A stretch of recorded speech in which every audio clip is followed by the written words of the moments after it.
अपनी अनुपमा को देखकर नहीं भागा, इसलिए भागा अनुज इस नए प्रोमो में।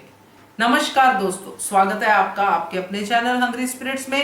हंग्री स्पिरिट्स देख रहे सारे दर्शकों का मैं अंजू शर्मा दिल से स्वागत करती हूँ। सुबह से हम एक नया प्रोमो देख रहे हैं जिसमें अनुज और अनुपमा आमने सामने हैं। अनुपमा अनुज कहती है, अनुज अनु कहता है और उसके बाद अनुज अनकंफर्टेबल होता है और वहां से चला जाता है बड़े ही वियर्ड से एक्सप्रेशन के साथ कि पता नहीं जैसे क्या हो गया हो। तो कहता क्या है ये प्रोमो, जो मैं समझ पाई हूं वो मैं इस वीडियो में आपके साथ जरूर शेयर करना चाहूंगी।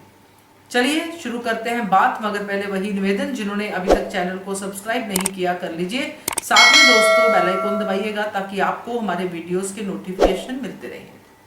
इस प्रोमो में अनुज के इस करैक्टर के बारे में जो 6 मंथ्स बाद हमें दिखाई दे रहा है, एक बात एस्टेब्लिश की गई है इस प्रोमो में, और वो बात यह है कि अनुज की किसी ने आवाज नहीं सुनी है।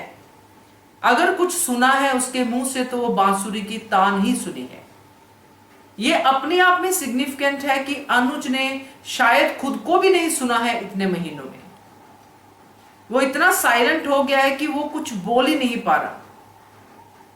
तो बांसुरी बजाता है तो उसका दर्द बांसुरी में सुनाई देता है, जिसके लोग कायल हैं, दीवाने हैं। इसलिए हर रोज मंदिर में आना, बांसुरी बजाना और फिर टोली के साथ चले जाना। इस प्रोमो में स्पेशली अनुपमा जब अनुज के सामने आती है, पहले वो सुनिए कहती है।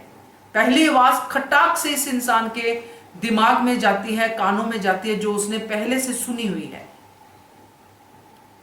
वो एकदम से देखता है जब वो अनुज कहती है, और जैसे पहले होता था जो नॉर्मल इनके सर्कमस्टांसेस होते थे, तो अनुज कहने पे आगे से अनुज के मुंह से अनु ही निकलता था।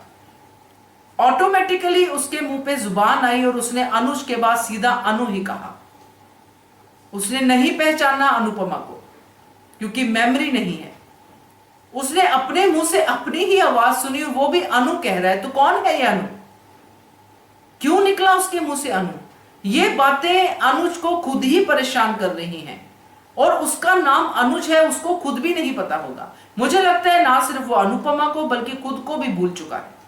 और जैसे ही ये इंटरेक्शन अचानक से हुआ, जैसे हम मानते हैं कि हमारे माइंड में मेमोरी स्टोरेज होती है, उस स्टोरेज में से कुछ ना कुछ हम निकालते हैं बाहर, जैसे हमें सपने आते हैं, हमें वो सब चीजें होती हैं जो हमारे माइंड में होती हैं। कॉन्शियस में ना हो, सब कॉन्शियस में सारी बातें होती हैं। इसलिए तो ट्रीटमेंट्स होते हैं, मेमोरी रिवाइव की जाती है। तो ऐसा ही कुछ मुझे यहाँ पे लग रहा है कि जैसे ही अनुज ने सुना कि अनुज कह के कोई बुला रहा है, तो उसके मुंह से अनु फटाफट से निकला। और जैसे उसने देखा ये इंटरेक्शन है, सामने कोई मेरे इतने पास खड़ा है, तो वो घबरा गया और वहां से निकल गया।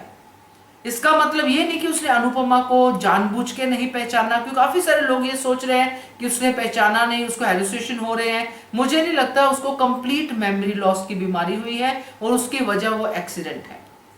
इस दौरान आध्या के साथ क्या हुआ वो आने वाले दिनों में हमें पता चलेगा, बट अभी ये प्रोमो देख के मुझे तो यही समझ में आ रहा है कि अनुज को एकदम से किसी ने उसके नाम से पुकारा जो वो खुद भूल चुका है, और उस नाम के बाद जैसे कृष्णा कहे तो राधा ही आता है, वैसे ही अनुज कहे तो अनु ही आता है। तो वो चीज यहाँ पे दिखाई गई है, और ये अनुज और अनु ये दोनों एक है, ऐसे ही मौके पे ये पता चलता है। तो अब ये जो हुआ है ये उसके अंदर, यानी कि अनुज के अंदर भी उथल पुथल पैदा कर रहा है कि ये मुझे क्या हुआ अचानक, कौन हूं मैं। यहाँ पे बहुत सारे सवाल आगे आएंगे, तो देखते हैं आगे क्या होता है। इस प्रोमो को जितना समझ पाई हूं वो मैंने आपके साथ शेयर किया है। आप भी बताइएगा कि आप लोगों को क्या लगा ये प्रोमो देख के, कमेंट कीजिएगा। देखते रहिए channel hungry spirits. Thank you so much. Subscribe to our channel by clicking the subscribe button. Click the bell button and enjoy the latest uploads from our channel.